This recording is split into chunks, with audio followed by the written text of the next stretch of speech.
हरे कृष्णा, राधे राधे दोस्तों। श्री शिवाय नमस्तुभ्यम। आज हम आपको 2 ऐसे उपाय बताएंगे जिनको करने से आपके सभी कष्ट दूर हो जाएंगे। इन उपायों का विवरण पंडित प्रदीप मिश्रा ने अपनी कथाओं में भी किया है। जब आप चारों ओर से निराश हो जाओ और कहीं से भी आपको कोई आशा दिखाई ना दे रही हो तो आप ये उपाय कर सकते। इन उपाय को करने के लिए आपको चाहिए एक बेलपत्र, और आपको ध्यान रखना है कि बेलपत्र खंडित ना हो, वह कहीं से भी कटा फटा ना हो। बिल्कुल साफ और स्वच्छ आपको बेलपत्र लेना है। और सबसे ज़रूरी बात यह है कि बेलपत्र की जो डंडी होती है उसको आपको पीछे से तोड़ लेना है, क्योंकि कहा जाता है कि जो डंडी होती है बेलपत्र की वो शिवलिंग के ऊपर वज्र का प्रभाव करती है। अब आपको बता दें कि बेलपत्र के साथ आपको और क्या चढ़ाना है।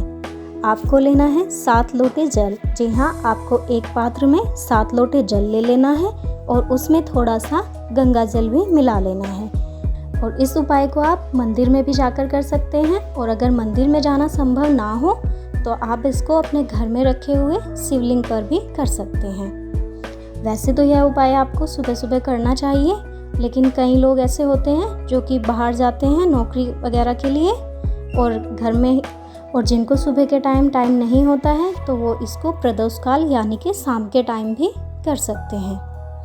अब आपने जो बेलपत्र लिया था उसको आपको धो लेना है और उसको समर्पित करना है अशोक सुंदरी वाली जगह पर।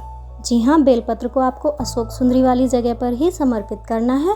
और उसकी डंडी को आपने शिवलिंग से जहाँ जल नीचे गिरता है, जिस भाग से जल नीचे गिरता है उसकी तरफ आपको बेलपत्र की डंडी को करना है। आप कुछ समय तक बेलपत्र को वहीं पर रखा रहने दें और श्री शिवाय नमस्तुभ्यम या फिर ओम नमः शिवाय का जाप करते रहें। फिर आपको उस बेलपत्र को उठाकर शिवलिंग पर समर्पित करना है। बेलपत्र समर्पित करने के बाद वह जो जल आप लेकर आए हैं उसको धीरे धीरे एक एक लोटा करके पतली धार के साथ शिवलिंग पर समर्पित करते जाएं और अपनी मनोकामना को बोलते रहना है। लेकिन ध्यान रहे कि जल को आपको इस तरह से समर्पित करना है कि वह छींटे आपके पैरों पर ना गिरे।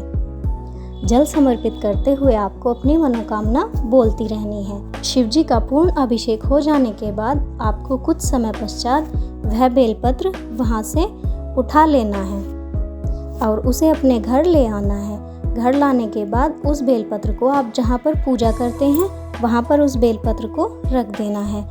वह 11 से 21 दिन के लिए आप उसे रखा हुआ छोड़ सकते हैं, जब तक कि आपकी मनोकामना पूर्ण ना हो जाए।